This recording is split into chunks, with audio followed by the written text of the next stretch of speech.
The universe is filled with wonders beyond human comprehension, but it is also filled with ancient, unyielding fears.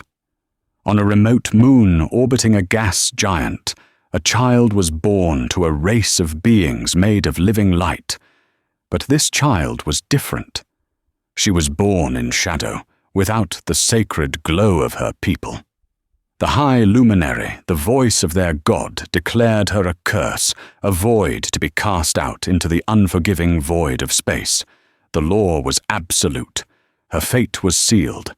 But in that sterile, silent chamber, one man, a human xenobotanist far from his own world, did the one thing no one expected. He stepped forward and said the words that would change the destiny of two species forever. Dr. Aris Thorne had seen 1,000 different kinds of life bloom. As a xenobotanist stationed on the moon of Xylos, his life was a quiet symphony of observing the bizarre and the beautiful. He'd catalogued crystalline flora that sang in the solar winds, and fungi that communicated through synchronized bioluminescent pulses. He understood life as a complex equation of chemistry and adaptation. But he was not prepared for the life and the verdict he witnessed in the birthing sanctum of the Cathar. The Cathar were beings of profound grace. Tall and slender, their bodies were composed of a semi-translucent crystalline substance that held a soft internal light, the glow. This light was their life, their soul, their connection to the cosmos and their deity, the great star. It pulsed with their emotions, brightened with joy and softened with sorrow. It was the very core of their identity. Aris was present in the sanctum, not by right, but as a diplomatic courtesy. The Joint Research Outpost Unity Station was a testament to the fragile peace between the burgeoning human expansion and the ancient Cathar dominion. The birth of a child to the station's lead diplomat, Lyra, and her mate, Kalen, was a momentous occasion. The air in the circular chamber was thick with the scent of ionized air and a low, resonant hum. Cathar elders there glows. A steady, reassuring white surrounded the birthing platform. Aris stood near the back with his human colleague, Dr. Lena Petrova, a pragmatic engineer who found the entire ceremony needlessly mystical. When the child was born, a collective gasp sucked the air from the room. It was not a sound of joy. It was a sharp, horrified intake of breath. The humming ceased. The sanctum, usually awash in the gentle light of the Cathar, was suddenly dimmer. On the platform lay a perfect, tiny Cathar infant. She had the same elegant, slender limbs, the same crystalline structure. But where there should have been a soft, nascent inner light, there was nothing.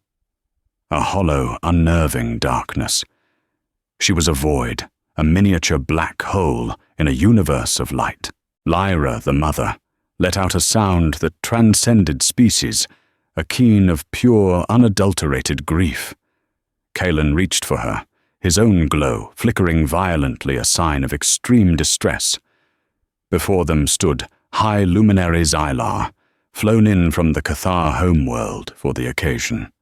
His own glow was a magnificent blinding silver, the mark of his station. He floated a hand over the silent infant, his face a mask of rigid piety.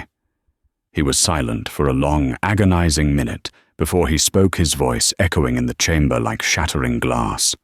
There is no glow. The great star has turned its face from this one.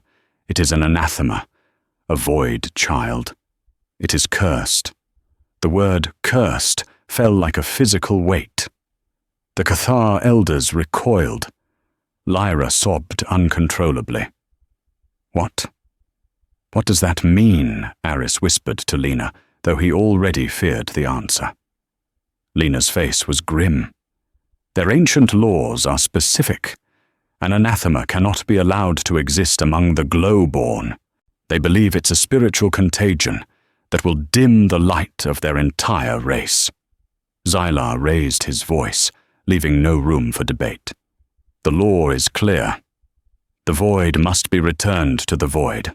The child will be given to the vacuum to purify the community. It was a death sentence. A calm, ritualistic, and utterly barbaric death sentence.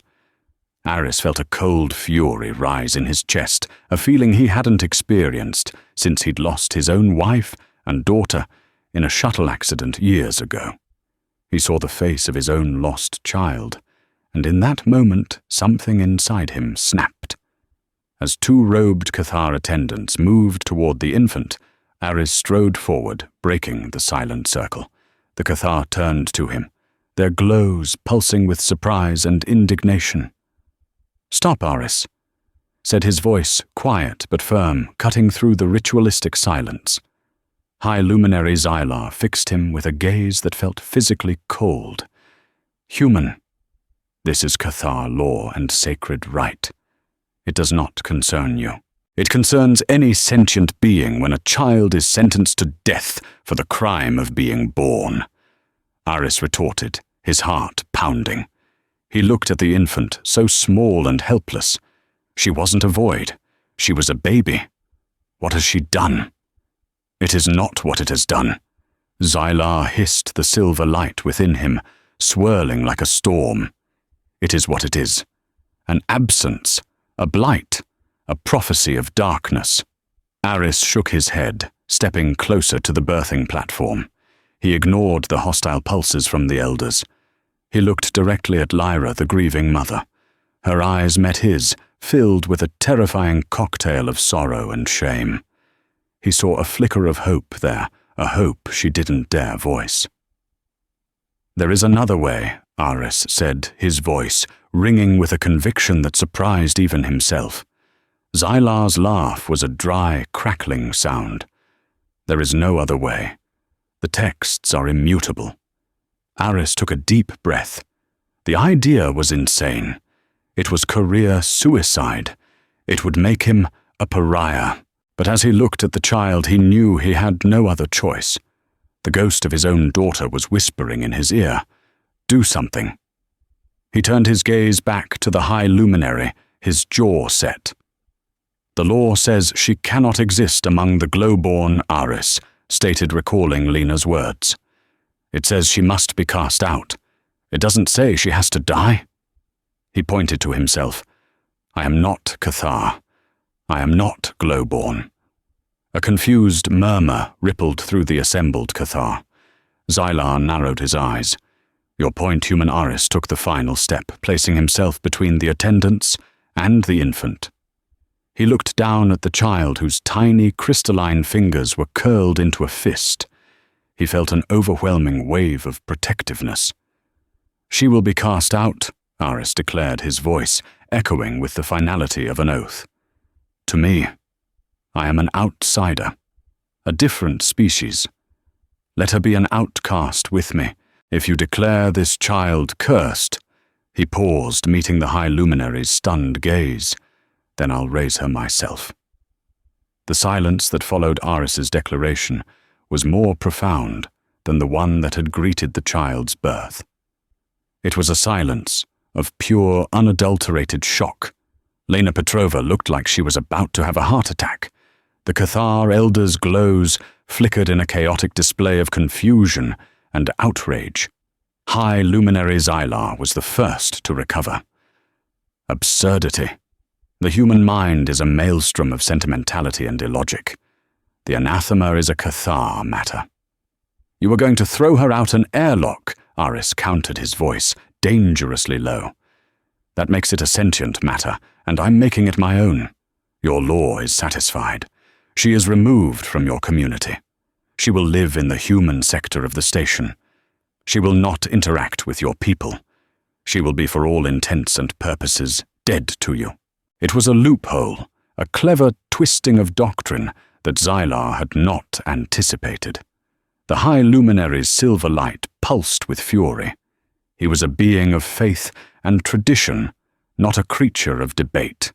He looked for a flaw in the logic, a way to condemn Aris's proposal on religious grounds, but the human's argument was sound in its literal interpretation. The core tenet was to remove the contagion. He turned to Lyra and Kaelin. This is your spawn. Do you consent to this abomination? To have it raised by an alien, steeped in foreign ways, a living mockery of our people. Kaelin looked broken, his light a dim, sickly yellow. But Lyra, the mother, lifted her head. Through her tears, she looked at Aris, then at her child. A life among aliens was infinitely better than a cold, lonely death. She gave a single, almost imperceptible nod. That was all Aris needed. Xylar, seeing the mother's consent and being trapped by the letter of his own law, made a gesture of profound disgust. So be it. The anathema is now your burden human. Take it from this sacred place. Its presence here is a stain. From this moment it is expunged. It has no name. It has no lineage. It is nothing to the Cathar. Without another word, Aris gently scooped up the infant. She was heavier than she looked, dense and cool to the touch like polished obsidian.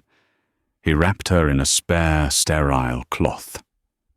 As he turned to leave, he saw the anguish on Lyra's face, the briefest, most heartbreaking moment of eye contact between a mother and the daughter she would never know. Aris gave her a small, solemn nod, a silent promise to protect her child. He walked out of the sanctum Lena, trailing behind him, utterly speechless. The human sector of Unity Station suddenly felt very small. It consisted of a few corridors, a small mess hall, a compact gym, the labs and their private quarters. News travelled fast.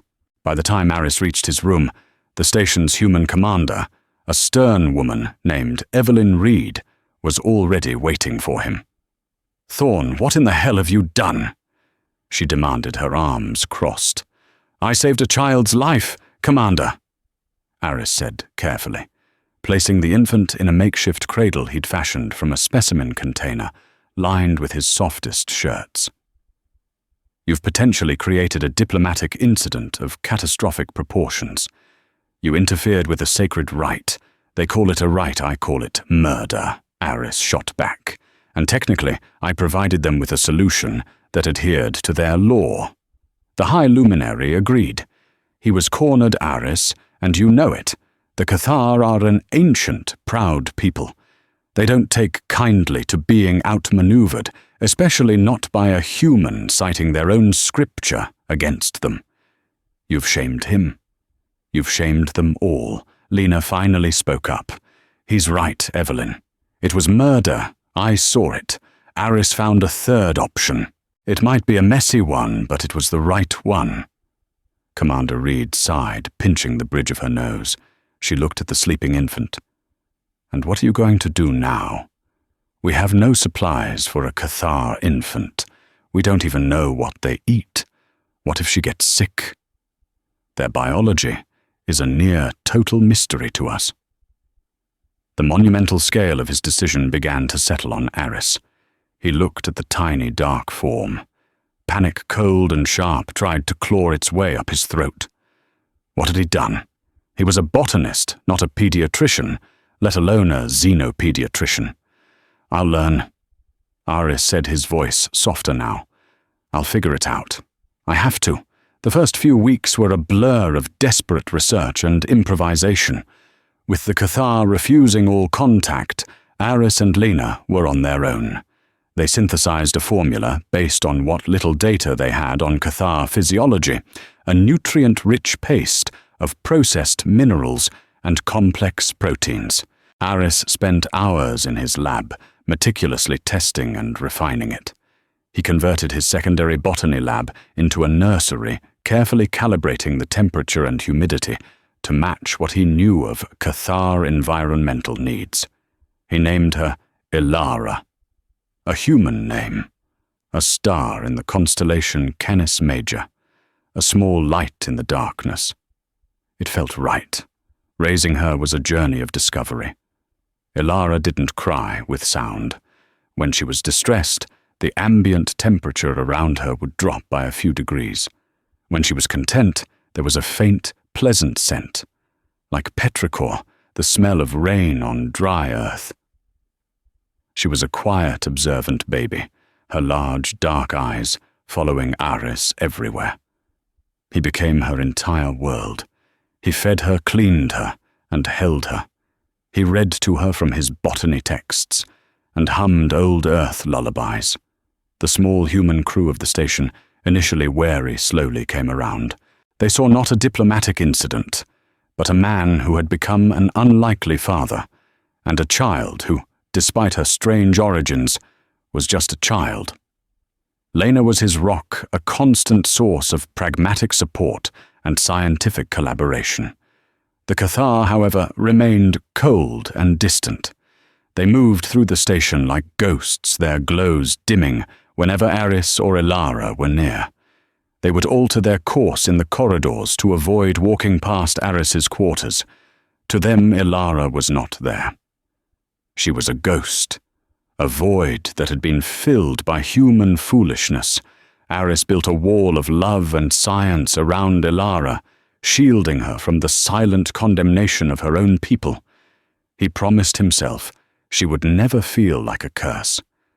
She would know she was wanted. She would know she was loved. One evening, as Aris was holding a 2-year-old Ilara, watching the great gas giant rise over the moon's horizon, she reached up and touched his face with her cool, smooth fingers.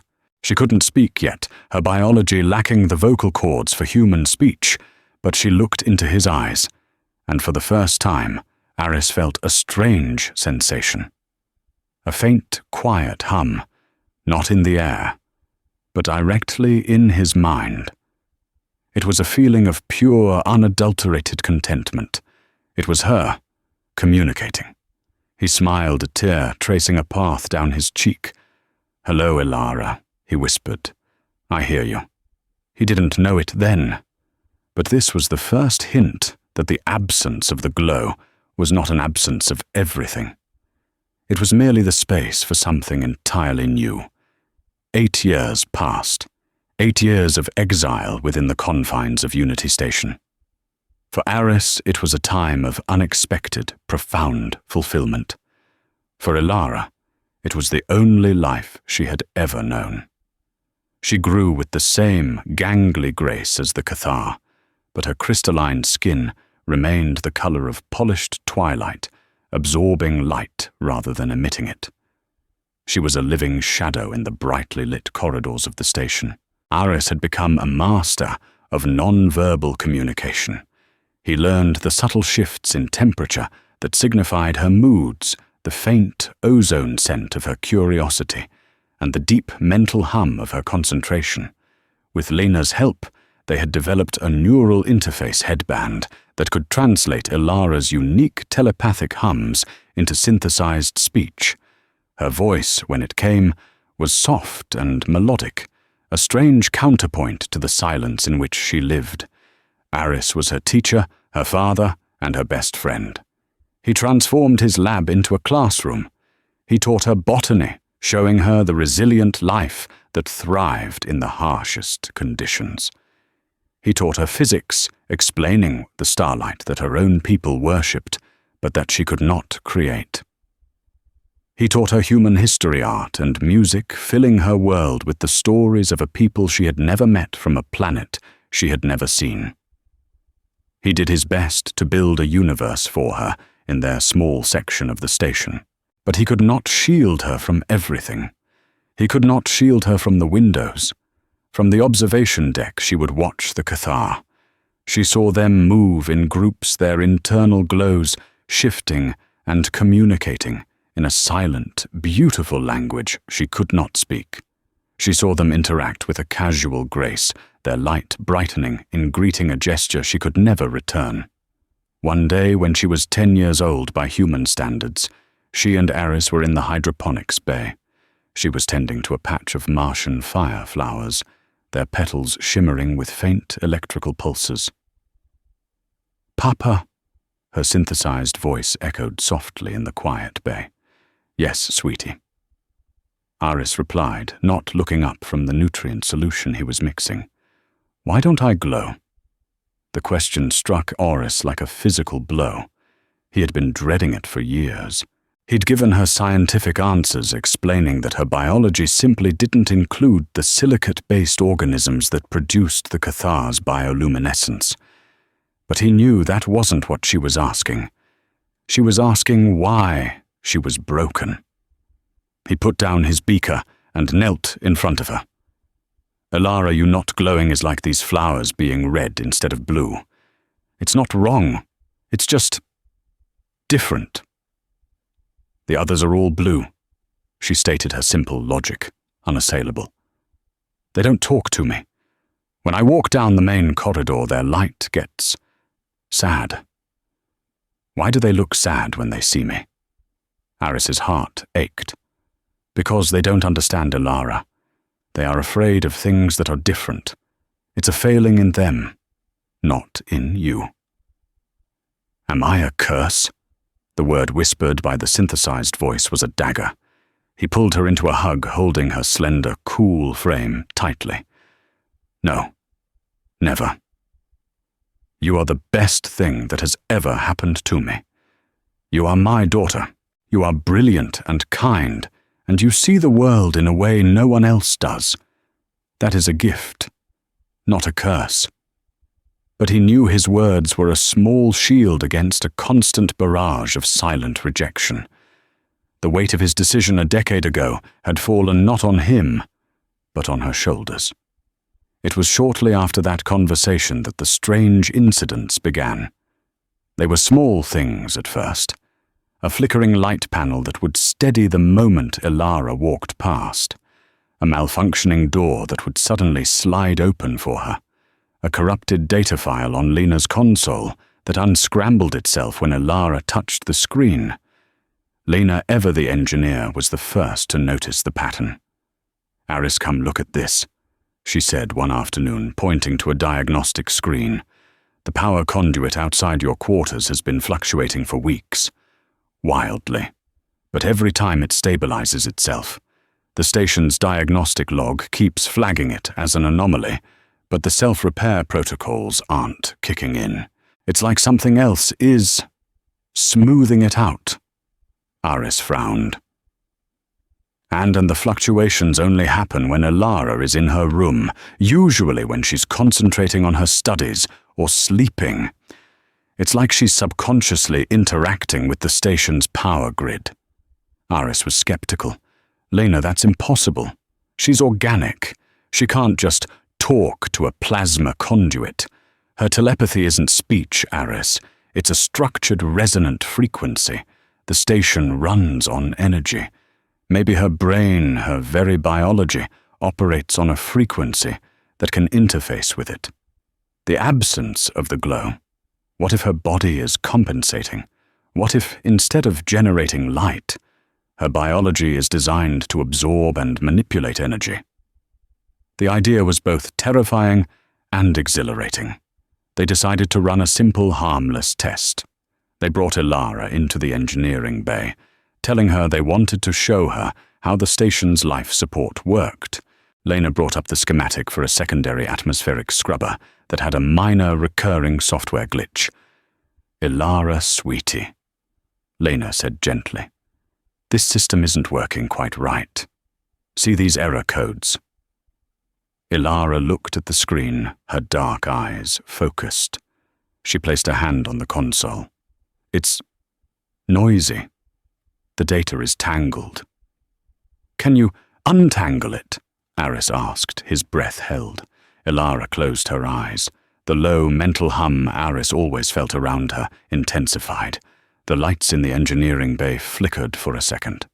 On the screen, the lines of corrupted code began to shift. They rearranged themselves, deleting and rewriting sequences with impossible speed. Within seconds, the error log vanished. The schematic glowed a steady, healthy green. Lena stared at the console, her mouth agape. By the stars. Elara opened her eyes, looking a little tired. Is it better now? Aris knelt, and hugged her, a sudden fierce pride swelling in his chest. "It's perfect, Alara. It's perfect." He didn't know it yet, but this was more than a strange talent. It was a key to a lock he didn't even know existed, one that would soon determine the survival of everyone on Unity Station. Because far out in the void, an old enemy was stirring, an enemy not of flesh and blood, but of physics itself. And High Luminary Xylar, who had never left the system and now resided on the Cathar cruiser orbiting Xylos, was watching and waiting his belief in Alara's curse, having only hardened over the years into a cold, dangerous conviction. The first warning was subtle, a footnote in an astronomical report from a deep space probe. An unusual spike in tachyons and exotic particles emanating from their system's star Proxima C. Commander Reed had noted it, but solar activity was often unpredictable. Within a week, however, the footnotes became headlines. "It's a coronal mass ejection, but not like any we've ever seen," Lena explained during an emergency briefing, her face pale in the light of the holographic display. The display showed their star no longer a stable red dwarf, but a roiling, angry ball of energy. Standard CMEs are blasts of plasma. This is different. It's a wave of pure, chaotic energy, a resonance cascade that our models are struggling to even simulate. The Cathar have a name for it in their ancient texts. They call it the Glimmer Fade, or the Solar Scourge. Aris felt a chill. How bad is it? "If these readings are correct," Commander Reed said, her voice grim, "when it hits in 3 days, it will overwhelm the station's energy shields. The radiation alone would be lethal. Our only hope is to divert all primary power to the shielding and pray it holds." An urgent communique arrived from the Cathar cruiser, the Luminous Vow. It was from High Luminary Xylar. He had been monitoring the star as well through the lens of prophecy and faith as much as science. His message was stark. The great star is cleansing itself. The scourge comes for the impure. The anathema on your station has drawn this calamity. Its presence is a blight that has angered the heavens. Surrender the void, child, to us. We will offer it to the star as a sacrifice. It is the only way to appease its wrath and survive. Commander Reed slammed her fist on the console. That sanctimonious son of a bitch. He'd rather cling to his mythology than work with us. He believes it. Evelyn Orris said quietly. He truly believes Alara is the cause. For 10 years, every minor station, malfunction, every poor harvest in their hydroponics, he has blamed her. Now this. It's his prophecy fulfilled. We are not handing over a child to be sacrificed, Reed stated flatly. That's not up for discussion. Lena, what about the Cathar on the station? Will their systems hold? Lena shook her head. That's the other problem. Their technology, their shields, even their biology. It's all intertwined with their glow. Their systems are powered by bioresonant generators that draw from and amplify the collective light of their people. I've run the simulations, the specific frequency of the solar scourge. It's not just going to overwhelm their shields. It's going to resonate with their glow. It will turn their greatest strength into a catastrophic weakness. It will be like an antenna for the very energy that will kill them. The implications were horrifying. The Cathar's inner light would betray them, amplifying the deadly radiation, burning them from the inside out. The station became a hive of frantic activity. Engineers worked around the clock to reinforce the shield emitters. All non-essential systems were powered down. The lights were dimmed to conserve every precious watt. The mood was tense and fearful. Aris found Alara in the observation deck, her hand pressed against the cold plasteel, watching the Cathar cruiser hanging in the void. They blame me, she said without turning. Her mental voice was heavy with a sorrow that felt ancient. "They're wrong," Ilara Oris said, standing beside her. "They're scared and they're lashing out. The star is angry. It's so loud. I can feel it. A buzzing deep inside my head." Aris's blood ran cold. Lena's theory: if Ilara could interact with the station's energy fields, could she also be sensitive to the massive wave of energy hurtling toward them? "What does it feel like?" he asked gently. "Like static. Like a song played on the wrong instrument. It wants to pull, but it has nothing to hold on to. Not inside me." It has nothing to hold on to. The pieces clicked into place in Aris's mind with the force of a physical impact. The scourge resonated with the glow. The Cathar were antennas, but Ilara had no glow. She had no antenna. She was a void, just as they'd always said. But what if that void wasn't an absence of life, but an absence of a vulnerability? He grabbed his datapad and ran a simulation, plugging in Lena's data on the scourge and his own wild hypothesis about Ilara's biology. The results that came back made his heart stop. According to the model, not only would Ilara be immune to the scourge's resonant frequency, her unique biological structure might be able to do something else. It could act as a grounding rod, a capacitor. She didn't generate light. As Lena had theorized, she absorbed and manipulated energy. He found Lena in engineering, her face smeared with grease, her eyes red with exhaustion. He quickly explained his theory. She stared at him, her mind rapidly processing the insane, brilliant logic of it. "A biological heatsink, Aris, if you're right. She's not a curse. She's the only thing that can save them." But there was a problem. To save the Cathar, Ilara would have to connect to their bio-resonant systems. She would have to go to their side of the station, to the heart of their power grid, a place she was forbidden to enter. And they would have to trust the child they had condemned for a decade. They would have to put their lives and their souls into the hands of the anathema. As if on cue, the station's alert klaxon blared to life. A chilling automated voice filled the corridors. "Warning. Solar. Flare imminent. T-1 hour. All personnel to designated shelter zones. Shields at maximum." The scourge was here, and time had just run out. The first wave hit not with a bang, but with a sickening hum that vibrated through the very deck plates of Unity Station. The lights, already dimmed, flickered violently, and then held testament to the frantic work of Lena's engineering team. On the human side, emergency protocols kicked in. Heavy radiation shutters slammed down over the viewports. But the real drama was unfolding on the Cathar side. Through the internal security feeds, Aris and Lena watched in horror.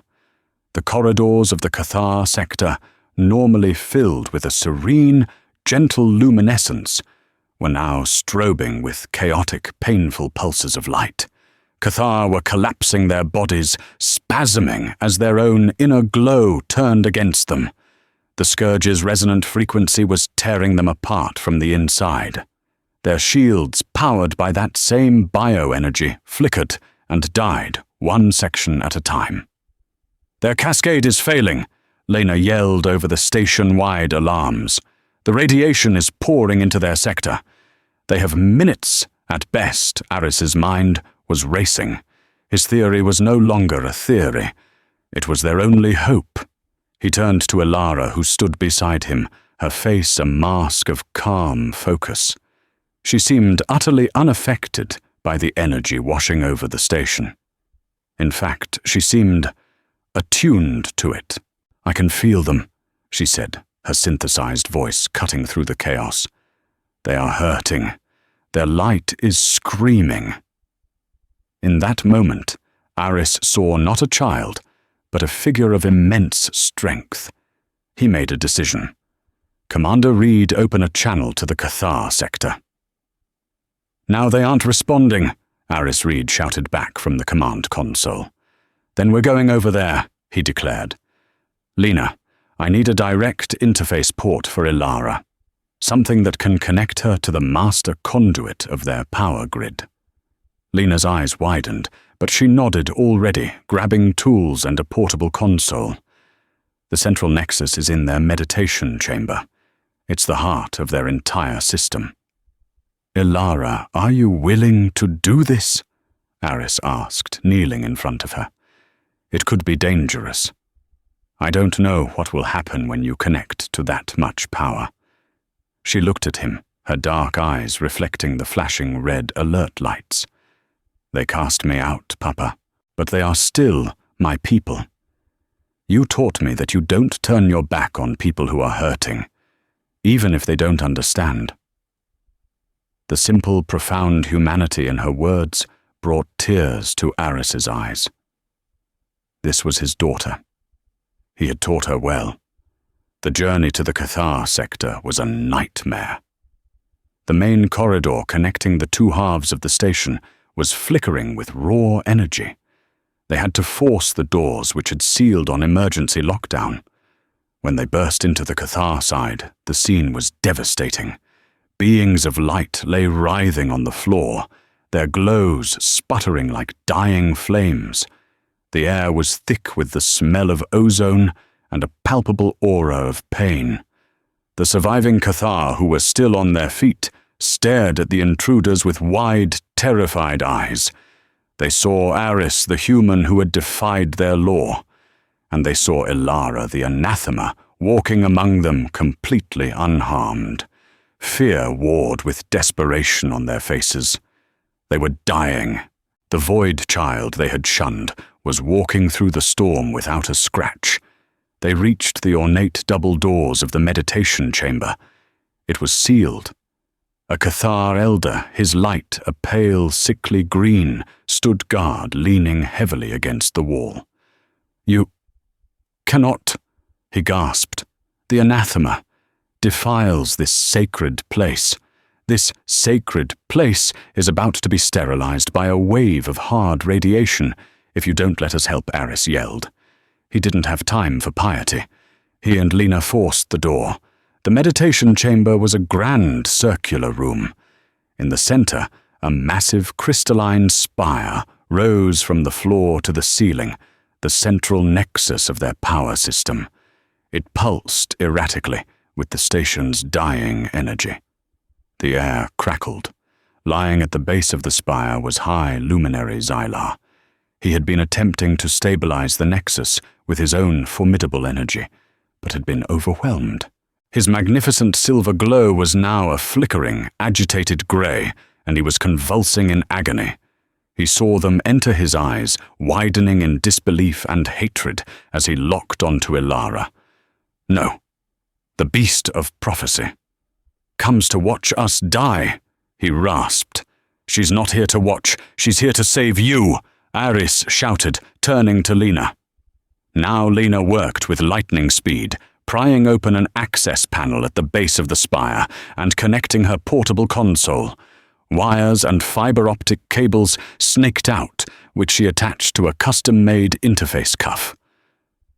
"Ilara, this is it," Aris said, his voice trembling slightly as he fastened the cuff to her wrist. "When you touch the spire, you'll be connected to everything. Don't fight the energy. Lena's theory says you need to absorb it. Be a conduit. Be the ground in the storm." Ilara looked at the pulsing, terrifying spire. She looked at the dying Cathar around her, at Xylar, the man who had condemned her. Then she looked at Aris, her father. She placed her free hand on his cheek, and he felt that familiar, gentle hum in his mind. "I'm not scared, Papa." She turned and placed the hand with the cuff flat against the crystalline spire. The effect was instantaneous and explosive. The moment Ilara's hand touched the central nexus, the universe seemed to hold its breath. For a heart-stopping second, nothing happened. Then, all the chaotic strobing energy in the room, the flickering lights, the sparks from the walls, The painful pulses from the dying Cathar converged. It arced through the air not as lightning, but as streams of corrupted sickly light, all flowing directly toward Ilara. She became the center of a vortex of raw, untamed power. The solar scourge's energy, which had been killing the Cathar, now had a new target. It poured into her, not with a destructive force, but with the rush of a river finding its sea. Aris watched his heart in his throat, ready to pull her away. But Ilara didn't cry out. She didn't convulse. She stood perfectly still, her small frame absorbing a torrent of energy that should have vaporized her. Her dark, crystalline skin began to change. Faint, intricate patterns like silver circuitry began to trace their way across her body. They weren't a glow from within. They were a map of the energy flowing through her. "It's so much," her voice echoed in Aris's and Lena's minds, no longer needing the synthesizer. It was clearer, stronger. But it's not angry. It's just lost. It needs a path. "She's doing it," Aris Lena yelled, her eyes glued to her console. The radiation levels in the Cathar sector are plummeting. The station's energy grid is stabilizing. She's not just absorbing the overload. She's taking the scourge's energy and feeding it into the station's primary capacitors. She's recharging us. It was the ultimate act of biological jujitsu. The force that was meant to destroy them was now powering their salvation, all through the conduit of the one person they had deemed a void. The effect on the Cathar was immediate. As the resonant frequency was drawn out of their bodies and into Ilara, their violent convulsions ceased. The frantic, painful flickering of their glows subsided, settling into a weak but stable luminescence. They stared, mouths agape, at the child they had cursed. She was surrounded by a nimbus of captured energy, a silent, dark star commanding a storm of light. High Luminary Xylar had managed to push himself up onto one elbow. His face, a mask of agony moments before, was now slack with utter, world-shattering disbelief.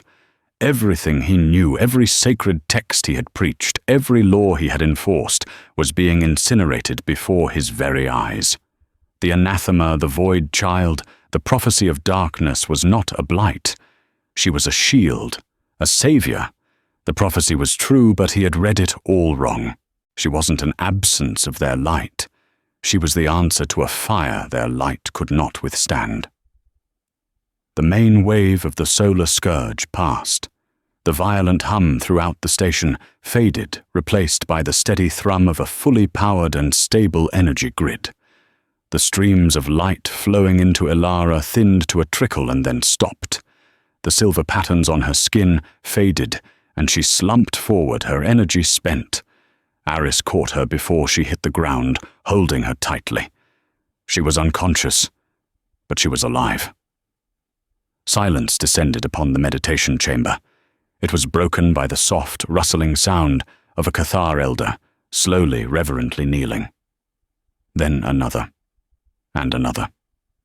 Throughout the room, the beings of light who had condemned her, who had shunned her for a decade, bowed their heads in a gesture of profound respect and shame. Xylar, with immense effort, pushed himself to his feet.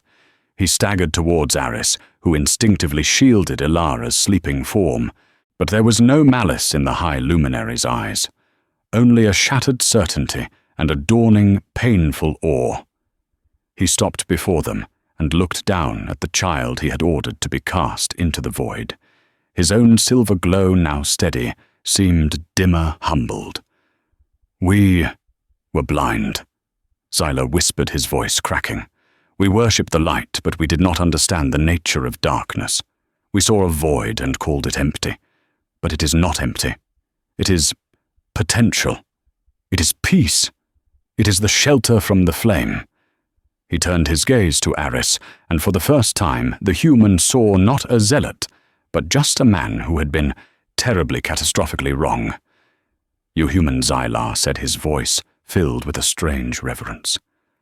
"You saw a child. You saw life. Your sentimentality. Your illogic. It was a wisdom deeper than 1,000 years of our scripture. You protected the future we would have destroyed." He then did something no high luminary had ever done in recorded history. He lowered his head before a human and the child in his arms. "Forgive us." The aftermath of the solar scourge was not a return to normalcy, but the birth of a new reality. The silence that descended upon Unity Station was not one of fear, but of profound, shell-shocked contemplation. The word anathema died in that silence, burned away by the very energy it was supposed to represent. It was replaced by a new term, whispered at first, then spoken with a reverence that bordered on worship, Kelara, a name from an archaic Cathar dialect that meant the star tender, the one who calms the fury of the heavens. Elara slept for 3 full days in the human sector's medical bay. Aris never left her side, watching the steady, slow rise and fall of her chest, his hand resting on hers. During this time, the station transformed around them. Led by a humbled high luminary Xylar, the Cathar did more than simply offer thanks. They began a painful, revolutionary deconstruction of their most sacred beliefs. Barriers between the station's sectors, both physical and psychological, were dismantled. Cathar engineers, their faces etched with a new quiet respect, came to Lena Petrova, not as superiors, but as students asking to understand the human science that had supported the child they had cast out. When Elara finally awoke, the first thing she perceived was not light or sound, but a symphony. For her entire life, the universe had been a muted affair, perceived through human senses and her own limited telepathy. Now it was a riot of energy. She could see the flow of power through the station's conduits as faint rivers of light. She could perceive the gentle life energy of the medical bay's single potted plant as a soft green hum, and she could feel Oris beside her, not just as a physical presence, but as a warm, steady glow of pure, unconditional love. She reached out, not with her hand, but with her mind. Aris jolted his eyes wide. Her voice in his mind was no longer a translated hum. It was a pure, direct thought, as clear as spoken word. He pulled her into a gentle hug, tears of relief streaming down his face. "Welcome back, sweetie. Welcome back." As she recovered, the true nature of her transformation became clear. The silver circuit-like patterns on her skin would now emerge whenever she concentrated, a visible manifestation of the energy she was channeling. Her telepathy had evolved. She could now feel the emotional state of the Cathar by the unique frequency of their glow, reading their inner light like a language. She was no longer a void. She was a lens able to perceive and interact with the universe on a fundamental energetic level. High luminary Xylar came to see her. He was not dressed in the imposing robes of his office, but in the simple grey tunic of a scholar. He stood before Aris, a being who had commanded the faith of billions, now looking like a man adrift. For 1,000 generations, Xylar began his voice soft. We taught that the void was an ending, a negation of life. We built our entire civilization on the sanctity of our inner light. We were so afraid of the darkness that we never bothered to look inside it. He turned his gaze to Elara, who was watching him with her calm, dark eyes. She is not the absence of light. She is its counterpart, its balance, the silence in which the song can be heard. He then looked directly at Aris, his silver glow pulsing with a deep, sorrowful humility. "I condemned you for your human sentimentality, but I see now that it is a form of wisdom we had lost. You did not look for prophecy or dogma in a newborn's eyes. You looked for a child who needed you. How did you know, Eris thought for a moment, remembering the cold sterility of the birthing sanctum, the weight of the tiny infant in his arms. I didn't know, he said honestly. I didn't know she would save us all. I didn't know she was special. I just knew she was alone. And no child deserves to be alone. Xylar nodded slowly, accepting the simple, devastating truth of it. A lesson it has taken my people a millennium and a catastrophe to learn. The reunion with her biological parents, Lyra and Kaelin, was a delicate, fragile affair. They met in the hydroponics bay, Ilara's sanctuary. They brought no excuses, only a profound, aching sorrow. Lyra's glow flickered with a decade of guilt. We cannot ask you to call us mother or father. Lyra said, her voice trembling. That is a right we forfeited. That honor belongs to Eris Thorn. But we would be honored if you would allow us to be your kin, to know the daughter we were too blind to see. Ilara looked at these two beings of light, her progenitors. She felt their pain, a chaotic storm of regret and love. Reaching out, she placed her cool, smooth hand on her mother's arm. Lyra gasped. Through that touch, Ilara sent not a thought, but a feeling, a wave of pure, unblemished calm, a sense of peace. Lyra's turbulent glow steadied, shifting from a chaotic flicker to a soft, serene blue. For the first time, she was not looking at the anathema. She was feeling the soul of her daughter. Unity Station became a beacon. The news of the Kelara and the solar scourge rippled through the human and Cathar territories. Delegations arrived of scientists and theologians, all seeking to understand the miracle that had occurred. Commander Evelyn Reed's official report became required reading at diplomatic academies. One line was often quoted in history texts. We were saved not by superior firepower or advanced technology, but by a stubborn botanist who decided to be a father, and by a little girl who taught an entire civilization that the absence of a familiar light does not mean there is only darkness. Eris Thorn, the humble xenobotanist, found his life had changed in ways he never imagined. Yet his greatest joy remained in the quiet moments. He and Ilara would sit on the observation deck, watching the great swirling expanse of the gas giant Xylos and the distant, now tranquil star. He was still her father, teaching her about photosynthesis and the complex dance of ecosystems. But now, she was also his teacher, explaining the flow of cosmic energy and the emotional resonance of starlight.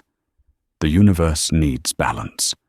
Papa, she told him one evening, her mental voice a soft hum in his mind, as she traced the faint energy signature of the ship on the viewport with her finger. Light and shadow, sound and silence. The Cathar thought shadow was emptiness, a flaw. But it's not. It's where the light goes to rest. It's what gives the stars their shape. Eris put his arm around her slender shoulders, pulling her close. He looked at his daughter, the star tender, the savior of her people, a being of unimaginable power and wisdom. And in her dark, serene eyes, he still saw the helpless infant he had refused to let go of. She wasn't a curse, or a prophecy, or even a savior. She was Ilara. His Ilara. They needed a shelter from the fire, she said, leaning her head against his shoulder. And you gave me a home. That made all the difference. She was right. It wasn't just her unique biology. It was his human refusal to accept a cruel fate. It was Lena's scientific ingenuity. It was a partnership of Cathar evolution and human empathy. The future was not about the glow or the void, but about the connection between them. Ilara never developed a glow. She didn't need to. She was a different kind of light, a quiet, steady and resilient one. The kind of light that doesn't just illuminate the darkness, but gives it meaning, purpose, and a place in the vast, beautiful, and ever-surprising universe. And in the heart of it all was a simple, unshakable truth that would echo through the history of two species. A father's love had been stronger than a star's fury. That was the story of Oris Thorn and his daughter Ilara, a tale of how one man's compassion defied an entire culture's dogma. It shows us that sometimes the greatest strength isn't found in overwhelming power or ancient tradition, but in the quiet, stubborn refusal to abandon a single helpless life. It's a reminder that what one person might call a curse, another can raise to be a miracle. The universe is not just about humanity, fuck yeah. It's about empathy, fuck yeah. It's about love. If this story of a father's love reaching across the stars resonated with you, and if you believe in the power of defiance and the courage to do what's right, please support the channel. Hit that like button, subscribe for more stories that explore the best of humanity, and share this video with someone who might need a reminder that even in the face of the greatest darkness, a single act of kindness can change the universe. Thank you for listening.